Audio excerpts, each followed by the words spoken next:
Entrevista do dia, na Rádio Transamérica Juiz de Fora. Olá, ouvintes e espectadores do podcast da Tribuna de Minas. Hoje temos um episódio especial e de grande importância. Vocês devem lembrar que estamos fechando o mês de novembro, Novembro Azul, uma campanha mundial que visa conscientizar sobre a saúde do homem, com foco na prevenção e no diagnóstico precoce do câncer de próstata.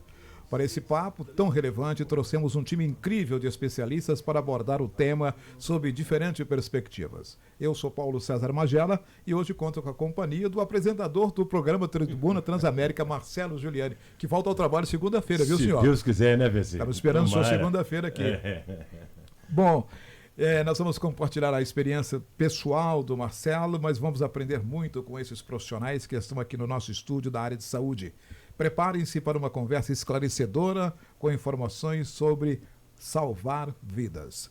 O nosso convidado, além do Marcelo, é a doutora Rafaela Carolina, psicóloga clínica e hospitalar, atua no setor oncológico, atende através da abordagem terapia cognitiva comportamental. Priscila Almeida, fisioterapeuta pélvica e oncológica, especialista em sexualidade humana, professora e responsável pelo ambulatório de urologia masculina do HU da UFJF. Dr. Murilo Spinelli Pinto, urologista e atende tanto homens quanto mulheres da urologia geral, atuando também na uro-oncologia. Na área da cirurgia urológica, o Dr. Murilo realiza eudorologia, que é um tratamento minimamente invasivo nos cálculos do aparelho urinário, cirurgia urológica, laparoscopia e também cirurgia robótica. Ontem nós falamos sobre cirurgia robótica aqui e hoje vamos voltar a falar sobre esse tema. E o Dr. Murilo também é botafoguense, né? Nesse sábado estará concentrado para enfrentar o Atlético Mineiro. Eu quero agradecer a todos pela presença aqui.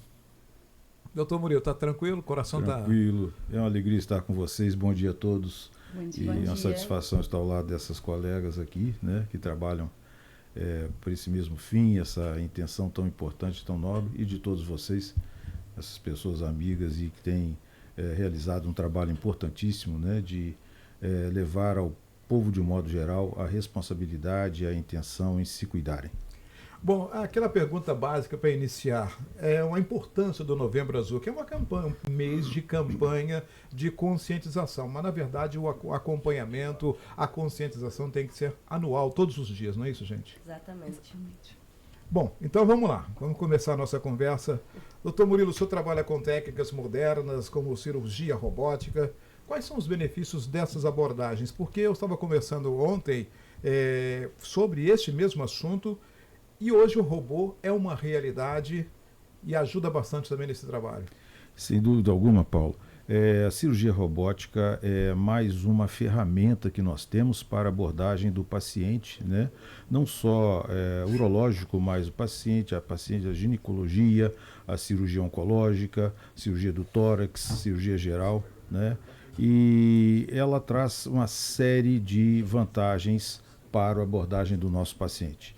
A primeira delas é que é uma cirurgia extremamente, vamos dizer, o termo minimamente invasiva, essa redundância do termo, e nós temos uma magnificação de imagem de 10 a 12 vezes do campo cirúrgico, nós temos uma visão tridimensional.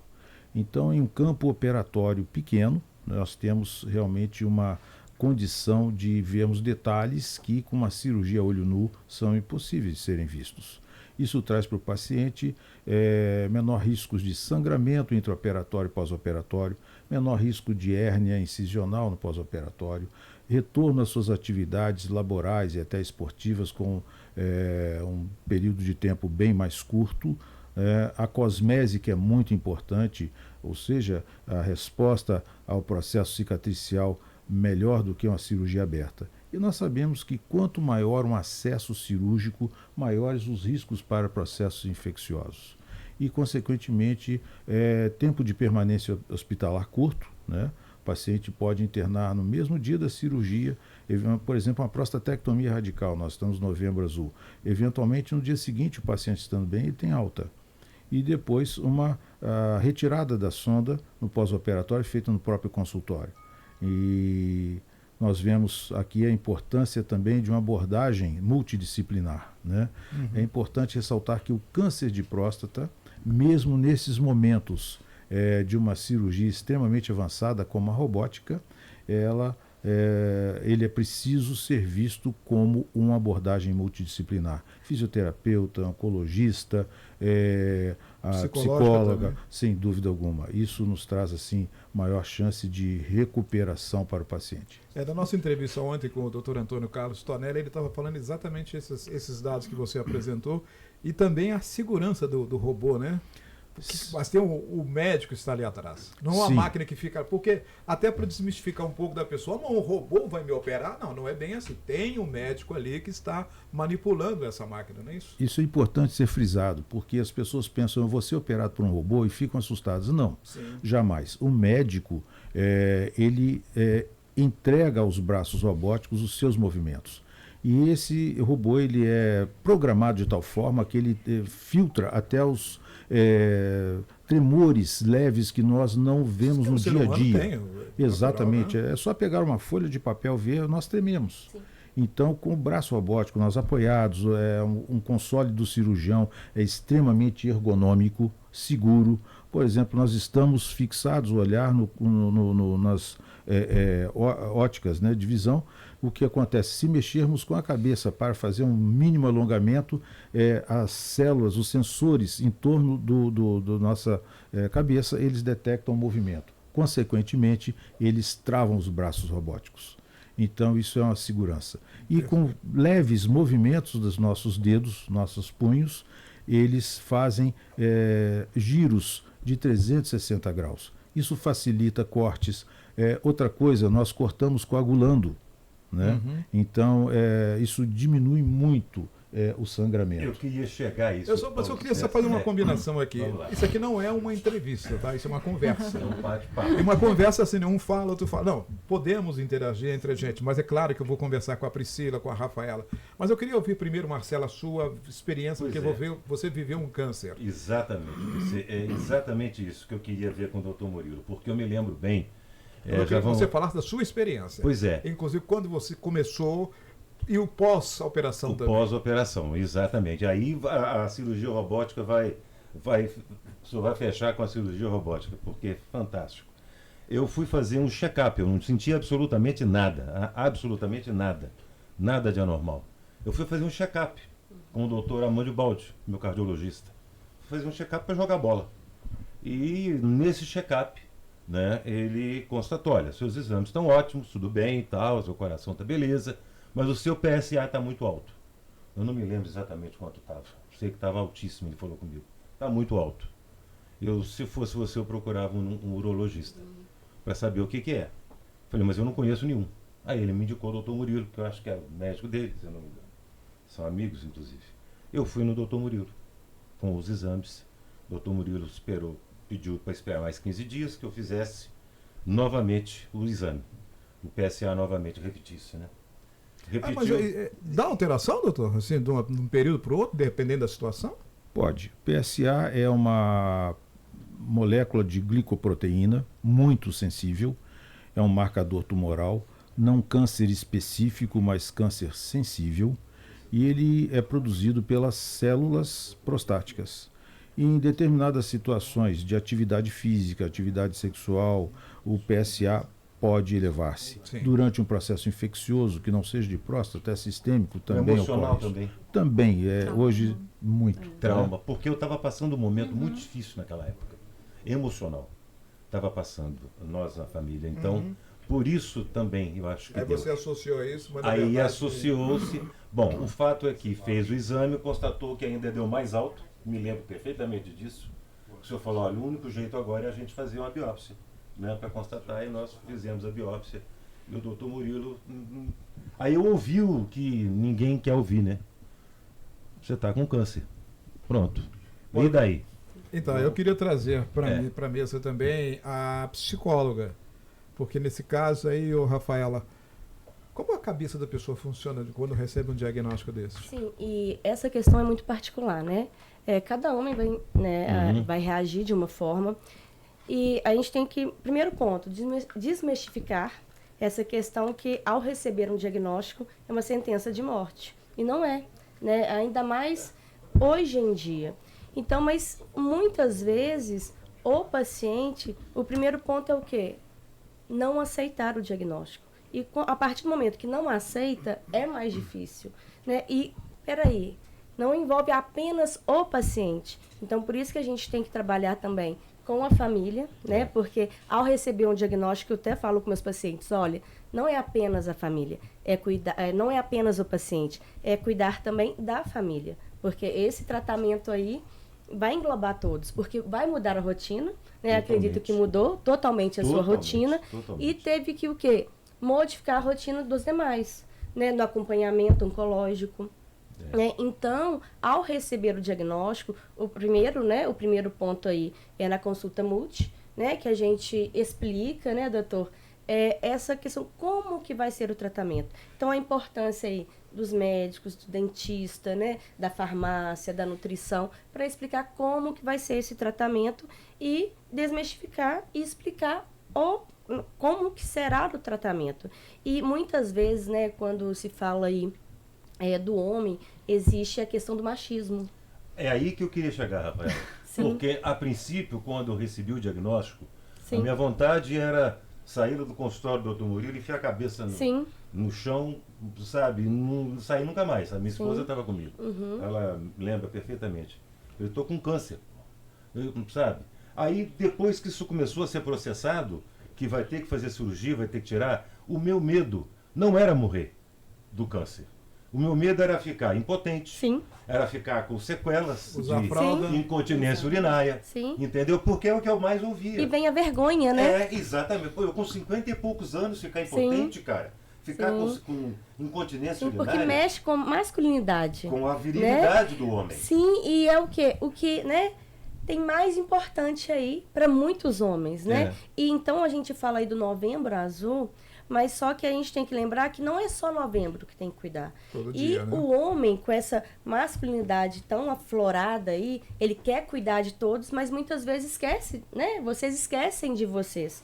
Querem cuidar de todos, mas quando é cuidar de si, O homem é mais se difícil. cuida muito mal da saúde, Muito né? mal. Sim. E eu me lembro que uma coisa que o doutor Murilo falou comigo, que me deixou muito, assim, mais tranquilo. Falou, olha, o seu processo está no início. Sim. Foi diagnosticado precocemente. Ótimo. Então, os riscos disso acontecer são muito menores. E, de fato, não aconteceu nada, né, doutor Murilo? Pois é. Felizmente. Aí agora eu trazer a Priscila também. Priscila, você como fisioterapeuta pélvica, esta questão que o Marcelo relatou agora, desse medo de ficar impotente, de a micção ficar descontrolada, você trabalha muito com isso, né? Sim.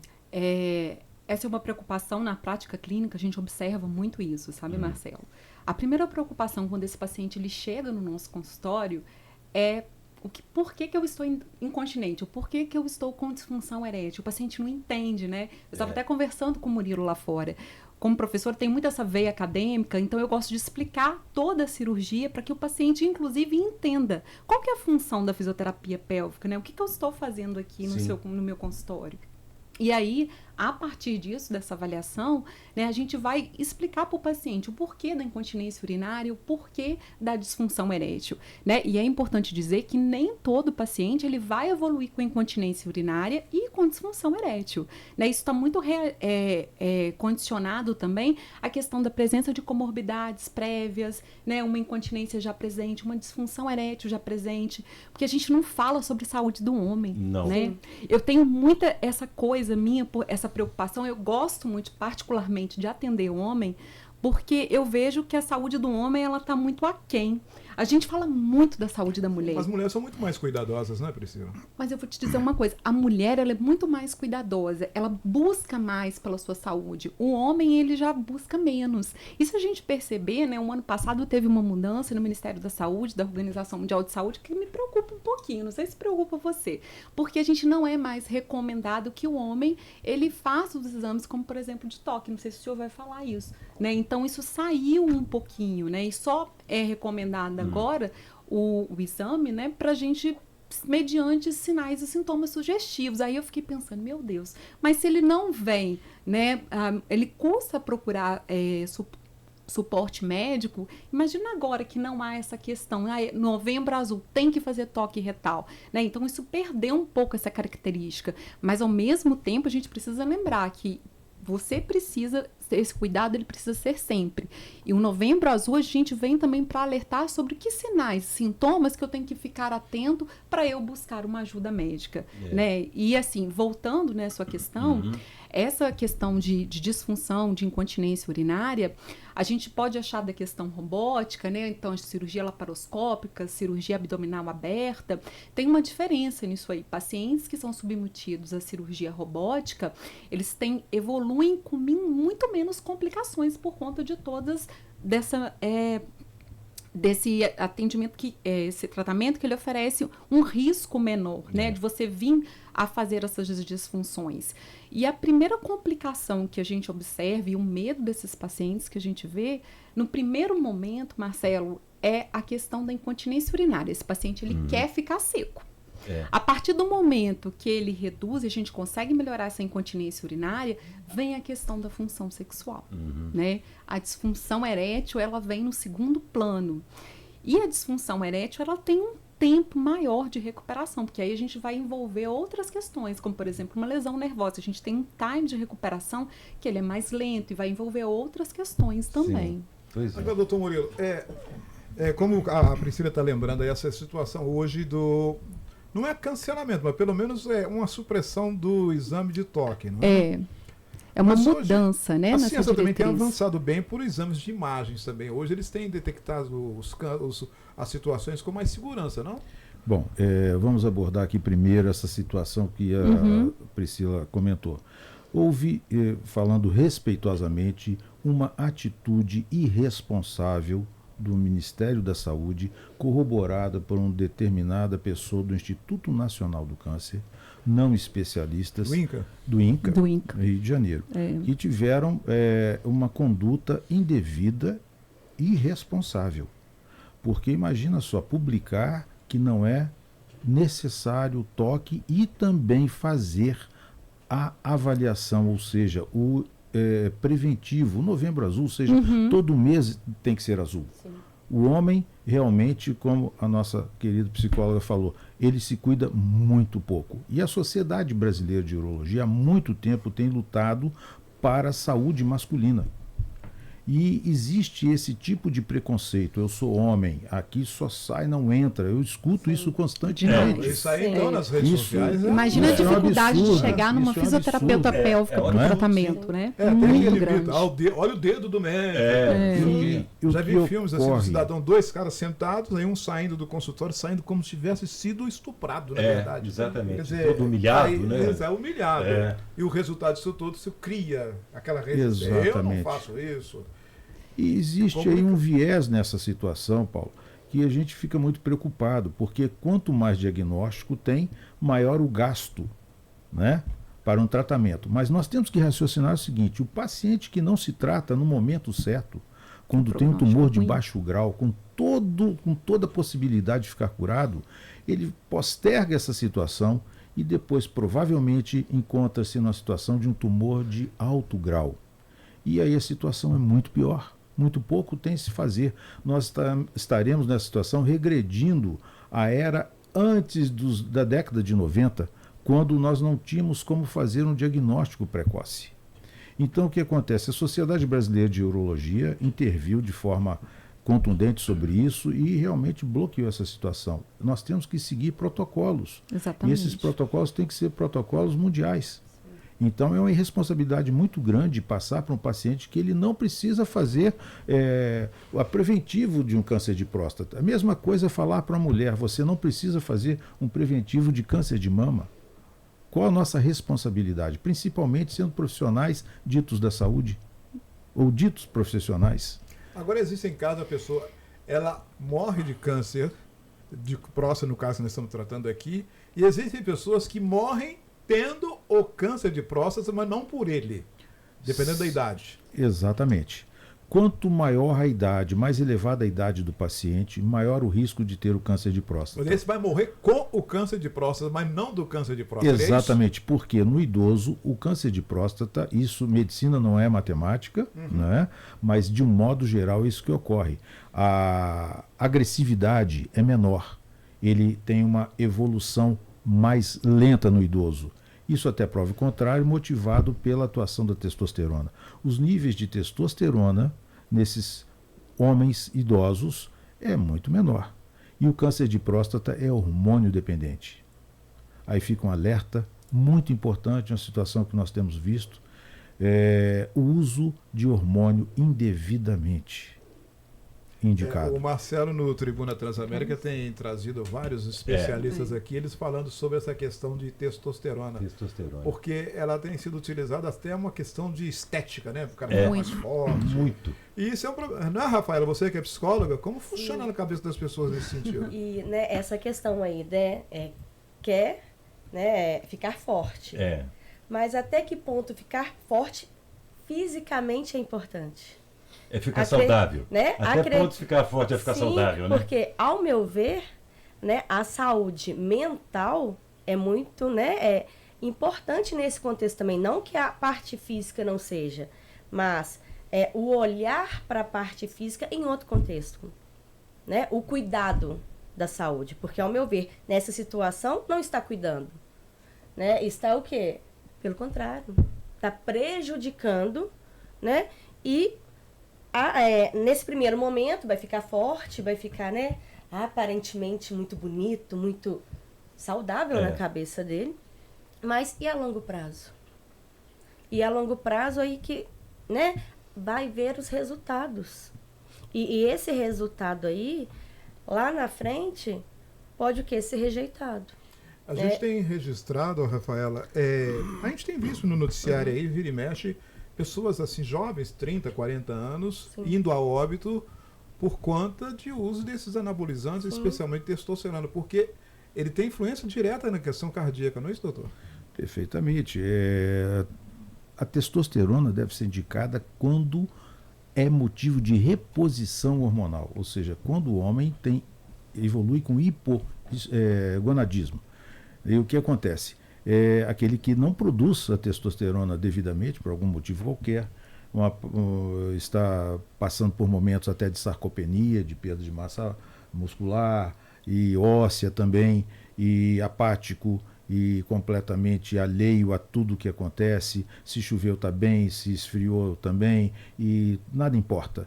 E nessas situações, quando devidamente comprovado que há uma baixa dos níveis plasmáticos de testosterona, ele deve ser acompanhado por um médico responsável que possa orientar a dose, o ciclo e como dar continuidade a esse uso. Um alerta é preciso ser feito. A partir do momento que começa a se usar a testosterona, existe uma alteração endocrinológica de mensagem. O que acontece? É uma mensagem... vamos aqui fazer abrir um aspas. Os testículos são os maiores produtores de testosterona. Então existe uma mensagem, como se fosse uma mensagem para os testículos que não produza testosterona, porque seu corpo já tem. Já tem, né? E a partir do momento, estou com 900, estou com 1.000, 1.600, então a pessoa acha que está assim muito bem, né? Exalando saúde, e não é verdade. Aí para.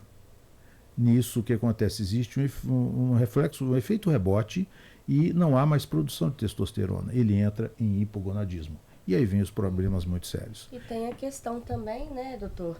Essa questão que pode encadear o quê? Uma depressão. Né? Que é muito importante. Uma consequência natural, né? Sem dúvida. E isso, consequentemente, gera depressão, que é um fator de risco, né? Então, o que a fala do doutor é muito importante, porque fisicamente eles pensam que, né, estão exalando saúde aí, mas no fundo não. Vai desencadear lá na frente o quê? Uma depressão. E será que como que vai reagir a essa depressão? Mas a gente lida com muitos mitos de homens, né, Priscila? Sim, muitos. Você trabalha lá, tem muitos mitos que ele chega lá e de repente você tem que quase que desmistificar. Calma, não é bem assim, né? Eu trabalho tanto no SUS, né, quanto na rede privada. E aí o que acontece? O que a gente observa é que existe primeiro essa dificuldade de buscar a fisioterapia. Em parte por conta da desinformação com relação à necessidade do atendimento da fisioterapia, tanto no pré quanto no pós-operatório de cirurgias, né? E para chegar numa fisioterapeuta, então você imagina, mulher é ainda mais difícil, né? Então, quando eles adentram um consultório, se deparam comigo, né? Então, assim, a primeira coisa que eles Trava. Mas aí a gente, né? Pois é, a primeira coisa, né? Então, assim, poxa, mas é você? Eu falei assim, sou eu. E eu tenho um fala assim, olha, eu sou a única especialista, então Não o senhor tem que adianta gostar de mim é agora. comigo, Não tem outro jeito. E aí a gente vai criando esse vínculo, sabe? Eu acho que é extremamente importante criar esse vínculo entre o fisioterapeuta e o paciente, ele entender a importância do meu trabalho, a importância da fisioterapia na recuperação das disfunções, seja da incontinência ou da disfunção sexual. Então, eu acho que, assim, quando ele entende, né, o meu trabalho, entende a importância e como ele quer muito, né, melhorar, a gente pode falar que o paciente, o homem, ele demora a buscar ajuda, mas ele é muito mais assíduo ao tratamento, ele adere muito mais do que a mulher. Foi seu né? caso, Marcelo? Foi. Apesar de que eu tenho que dar um depoimento aqui, porque no meu caso, né, doutor Murilo, felizmente, aí eu queria até trazer comparação com a cirurgia robótica.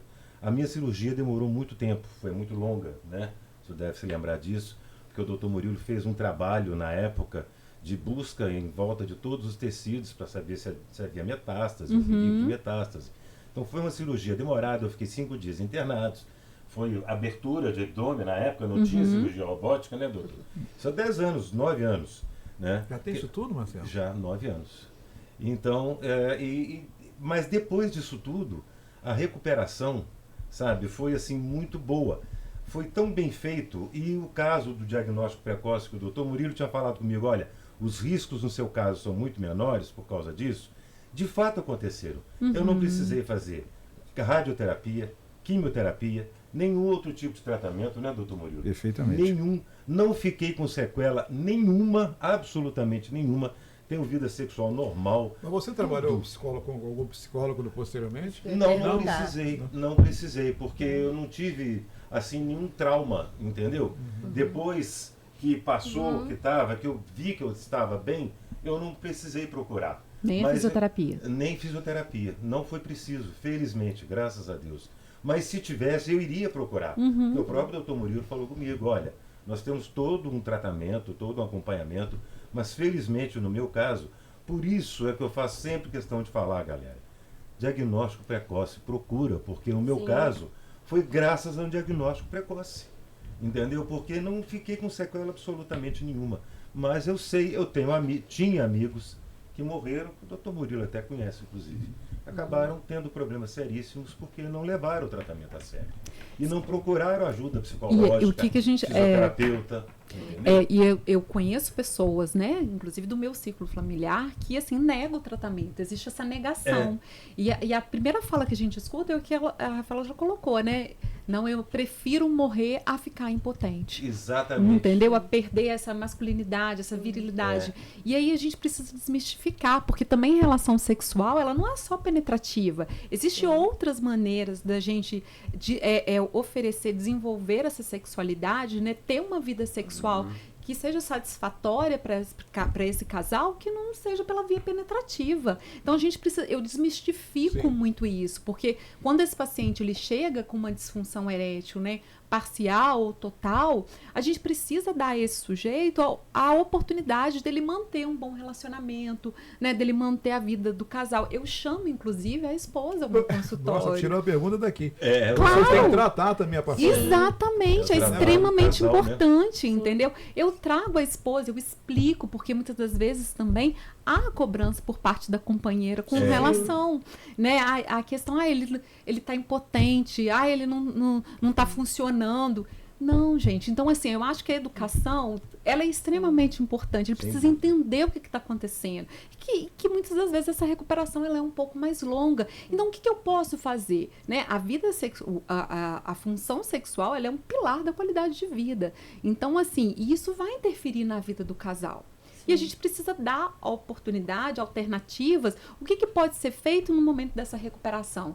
Se a fisioterapia não resolver, que muitas das vezes, né, a fisioterapia para a disfunção, ela precisa ser associada à questão da medicação, né, e aí se não resolveu, aí vai ter outras possibilidades, né, e aí o Murilo sabe falar melhor até do que eu, aí a gente vai partir para drogas, se não resolver, né, drogas vasoativas, né, medicações.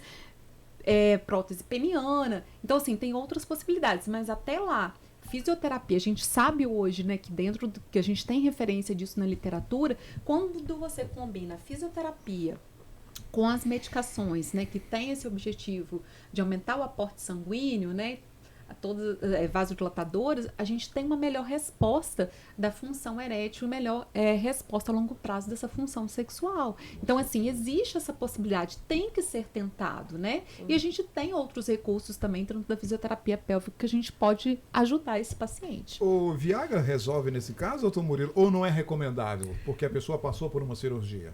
Não, você tocou em outro aspecto importantíssimo. Em primeiro lugar, nós temos que observar o pré-operatório.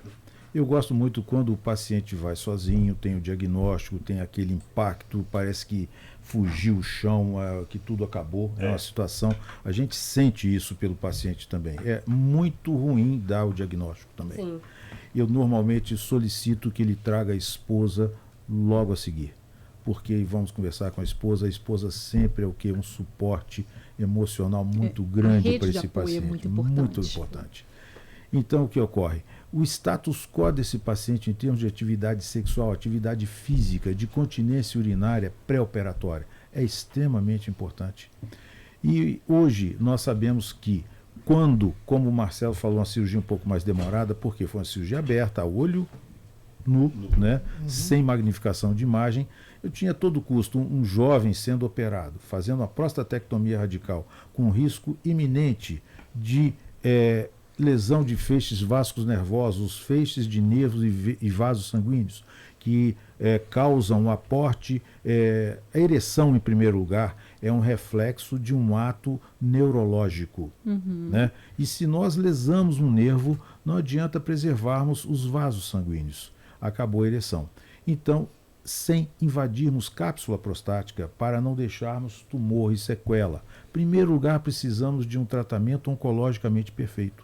Mas dentro do possível, se é um tumor de baixo grau, nós temos que lutar pela preservação dessas estruturas e também de um coto de uretra que possa trazer para esse paciente uma continência urinária o mais rápido possível. Salvo naqueles casos em que haja um comprometimento do ápice prostático junto à uretra, aí são outras situações. Mas hoje existe já um estudo multi-institucional e multicêntrico no mundo todo, que nos mostra que após a retirada, imediatamente após a retirada da sonda, pós-operatório, nós temos que entrar com uma droga vasoativa como essa. Hoje é usada a tadalafila, né? E em dose de 5 miligramas diária, para estimular, né, o fluxo de sangue para os corpos cavernosos. Que eu usei, inclusive. Você usou, e isso pode trazer um reflexo de ereção, um retorno das ereções mais breve, mais curto, né? Então, isso é muito importante. Usar o Viagra não há problema nenhum, mas com orientação médica, né? Nós temos que ter esse cuidado. Hoje não utilizo mais, mas na época foi necessário. E Marcelo, né, você fala, né, e com muita naturalidade que você tomou, mas muitos homens têm vergonha, né, e nesse primeiro contato, e eles perguntam, e aí, eu vou precisar de tomar remédio? Porque eu não aceito tomar remédio. Né? Então, eu falo, olha, vamos por etapa. Para que sofrer? Um passo de cada né? vez, né? Eu falo igual o tratamento, não são etapas? Vamos pensar que o hoje, né? Amanhã é outro dia. Porque às vezes vai sofrer e às vezes lá na frente, igual o Marcelo, nem precisou de passar por diversos profissionais. Então, assim, é o sofrer, né, gente? Sofrer de véspera, né? Sofrer antecipado para quê? E eu me lembro quando eu perguntei ao doutor Murilo, numa das consultas, eu perguntei, doutor, vou ter que tomar esse remédio o resto da vida? Ele respondeu para mim assim, depende de você. Sim. Da sua cabeça. Sim. Do seu neurológico. Sim. Eu falei, Tá. Pronto. Nunca e mais tem tomei. pacientes também, como a Priscila falou, comigo também, né, que sou mulher, na hora que eu vou atender, né, nos boxes na oncologia, até eles aceitarem conversar comigo, é difícil, porque sou mulher, né, nós temos um psicólogo lá também que trabalha, né, que nós dois trabalhamos juntos, porém, quando eu vou, o primeiro momento é o quê? A recusa. Então, até pegar a intimidade, e de fato, eles, né, vocês estiverem, peraí, eu estou me sentindo mais à vontade para conversar. Né? Então, uma questão também que eu peço é, muitas vezes, os familiares para dar licença. Porque, às vezes, tem... Né? Fica constrangido com de falar receio de falar perto da esposa, perto, né, do filho, principalmente perto dos filhos. Porque, peraí, não, eu sou pai, eu vou mostrar a minha fragilidade pro meu filho? Não. De jeito nenhum. Não posso. Você quer ver outro problema? Você está tocando nisso aí. Outro problema que eu enfrentei, porque quando o doutor Murilo fez o diagnóstico, ele me perguntou, você tem casos na família? Eu falei, que eu saiba, não. Ninguém nunca falou. Foi eu expor isso no ar aqui, colocar no programa, que eu falei, eu fiz questão de fazer o depoimento, eu descobri que tem um monte de parente meu que tinha tido.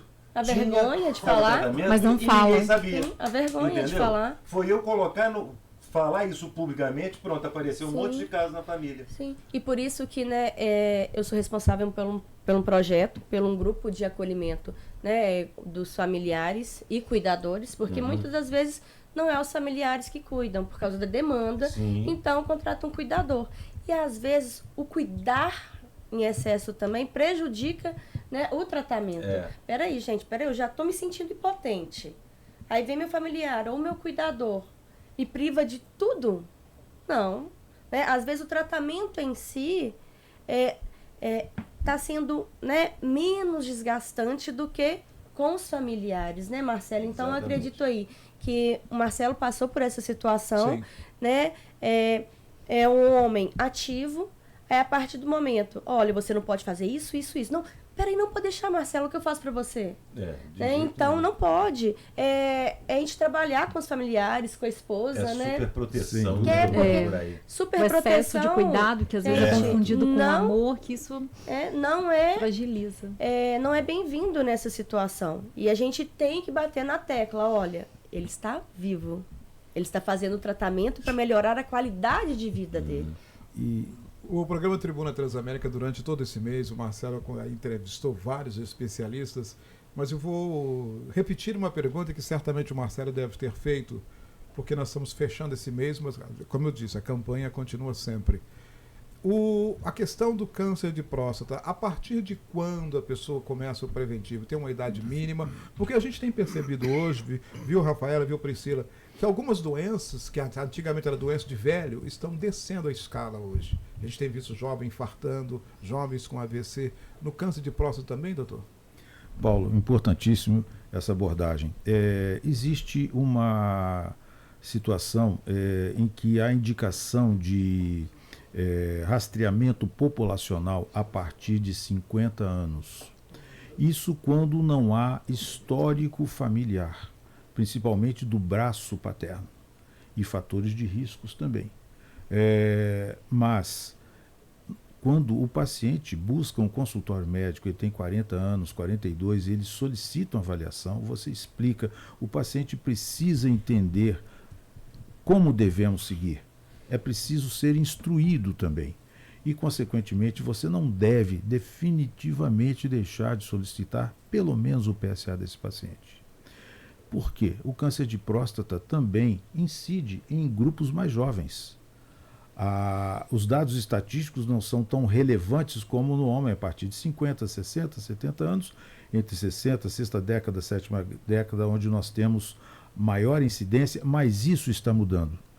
Recentemente aconteceu conosco. Um paciente de 43 anos esteve no meu consultório ano passado. O PSA dele ultrapassava 3 e pouquinho. Solicitei uma ressonância nuclear magnética de próstata, buscando a existência ou não de nódulos suspeitos para uma possível biópsia. Por qualquer motivo, ele negligenciou esse exame de ressonância, não fez, e o tempo passa célere, nós sabemos disso, né? Esse ano, ele solicitou a um colega médico da cidade dele o PSA. O PSA havia quadruplicado. E ele já estava com a minha solicitação da ressonância, fez a ressonância.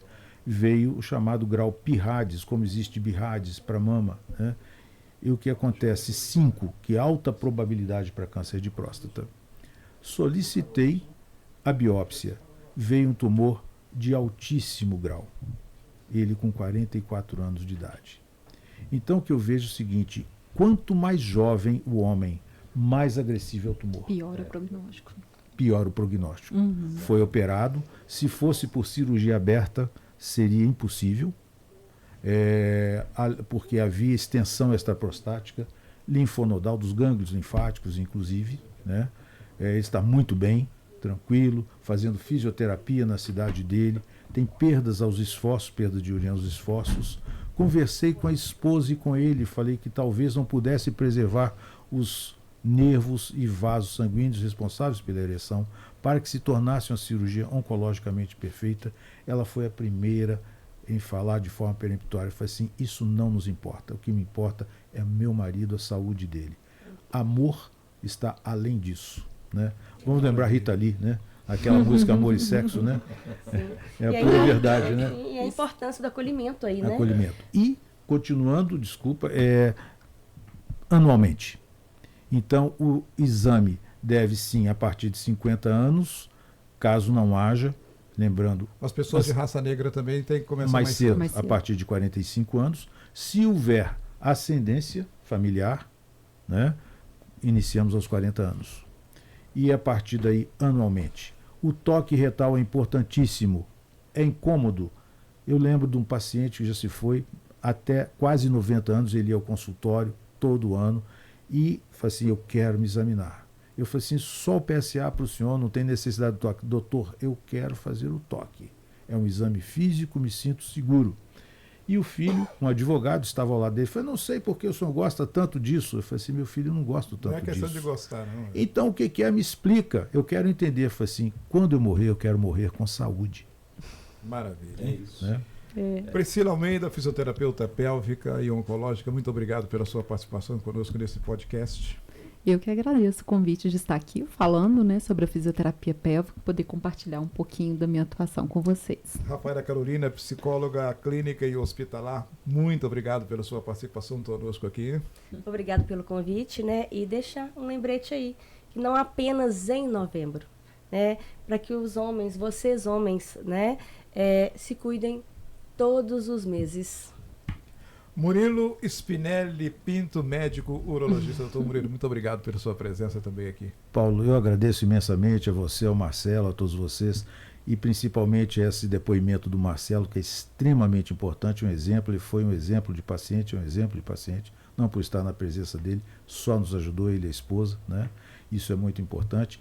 E pelo trabalho de vocês, de elucidação, de orientação do homem e do povo de modo geral, para que se cuidem. Parabéns. Marcelão, Segunda-feira, se Deus quiser, né? Estaremos de volta. e parabéns por sua coragem, porque como todos os nossos participantes aqui lembraram, o seu depoimento encorajou muita gente. Pois é, e encoraja mesmo. É para isso a intenção, PC. É o que eu falo, né? A gente tem que, pelo menos, prestar algum tipo de serviço que seja útil à sociedade. E eu acho que é importante que as pessoas saibam que todo mundo passa por isso. Sim. Né? Todo mundo. Eu tive, passei, enfim, superei, graças a Deus, hoje, vida normal, e não podemos nos descuidar jamais. Cuidem-se. Para vocês terem uma ideia, eu tenho um sobrinho, né? Você falou do caso, eu tenho um sobrinho que tem 30 e poucos anos, mas o médico dele já sabe que o tio dele teve. Então ele já tem essa história. Está atento a isso, né?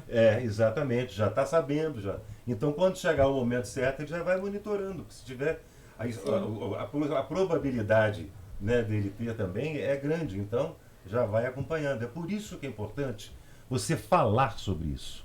Abrir o jogo, fale. Não tenha vergonha de falar. Né? Você quando está gripado, você não fala? Eu estou com a gripe, é a mesma coisa, galera. Só que o câncer de próstata mata. E obrigada, né, por compartilhar conosco a sua história. Obrigada. Obrigado. E quem não teve oportunidade de ter acesso ao vivo a esse programa, pode encontrá-lo também nas nossas redes sociais, no YouTube da Tribuna de Minas. Ele está lá disponível para quem quiser. E vocês podem até utilizá-los nas suas redes sociais, fazer shorts, mostrar para as pessoas que não tiveram acesso a esse programa. Obrigado, Priscila, Rafaela, doutor. Obrigado. Obrigada. Doutor Murilo, um abraço. Obrigada. E no retorno do Marcelo, segunda-feira, possamos estar comemorando a vitória do Botafogo. Você sabe, né? Ele é flamenguista, você sabe, né? Só para cutucar. Um abraço a todos, obrigado e até a próxima. Entrevista do dia, na Rádio Transamérica Juiz de Fora.